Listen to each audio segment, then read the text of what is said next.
Hello students, আজকে আমি তোমাদের ক্লাস 8-এর প্রথম চ্যাপ্টার দ্য উইন ক্যাপ থেকে পড়াবো। প্রথম লেসনটা শেষ করার চেষ্টা করব, দেখি কতটা কি করা যায়। ঠিক আছে, চলো।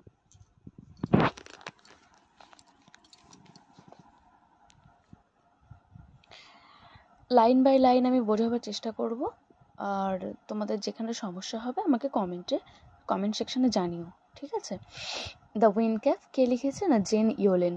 জেন হায়াত ইয়োলেন 1939-এ তার জন্ম হয়েছে এবং তিনি মারা গিয়েছেন কত সালে সেটা এখনও এখানে দেয়নি, তাহলে স্টিল সি ইজ অ্যালাইভ। তো is an American author and editor of folklore, fantasy, science fiction and children's books. তিনি বিভিন্ন ধরনের বাচ্চাদের বুক লিখেছেন এবং সায়েন্স ফিকশন এবং ফ্যান্টাসি টাইপের বই লিখেছেন, ঠিক আছে। এবারে একটা কথা বলি তোমাদেরকে, সায়েন্স ফিকশন কি এখানে একটু বোঝার আছে, ঠিক আছে।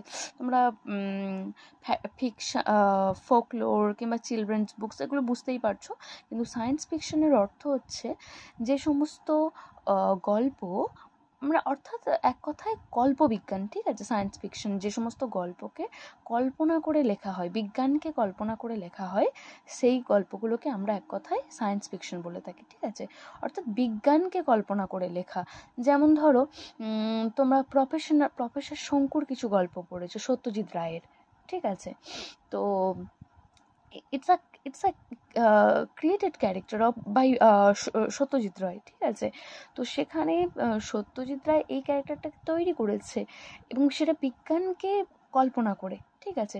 যেমন আমি তোমাদেরকে বোঝানোর পারপাসে বলতে পারি যে প্রফেসর শঙ্কু একটা মিরাকিউল বড়ি আবিষ্কার করেছিল, যেই বড়িটা খেলে তোমার ধরো ক্যান্সার থেকে সর্দি পর্যন্ত সমস্ত ধরনের রোগ সেরে যাবে। এটা কি বাস্তবে হয় না? তো এটা কিভাবে লেখা হয়েছে? বিজ্ঞানকে কল্পনা করে লেখা হয়েছে। তো এই সমস্ত বিজ্ঞানকে কল্পনা করে যে সমস্ত গল্প লেখা হয় তাকে আমরা কি বলে থাকি না, সায়েন্স ফিকশন বলে থাকি, ঠিক আছে। তো তারপর দেখো, she has written over 280 books, 280খানা বই লিখেছেন তিনি।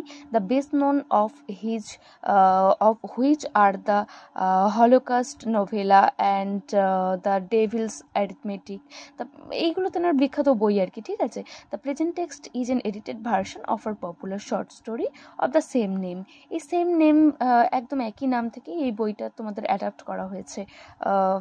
এক মিনিট, একটু আমি ক্যামেরাটা একটু রাখার চেষ্টা করি, এরকমভাবে ধরে পড়াতে খুব ডিস্টার্বড হচ্ছে আমি।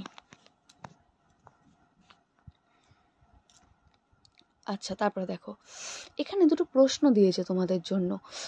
তোমাদের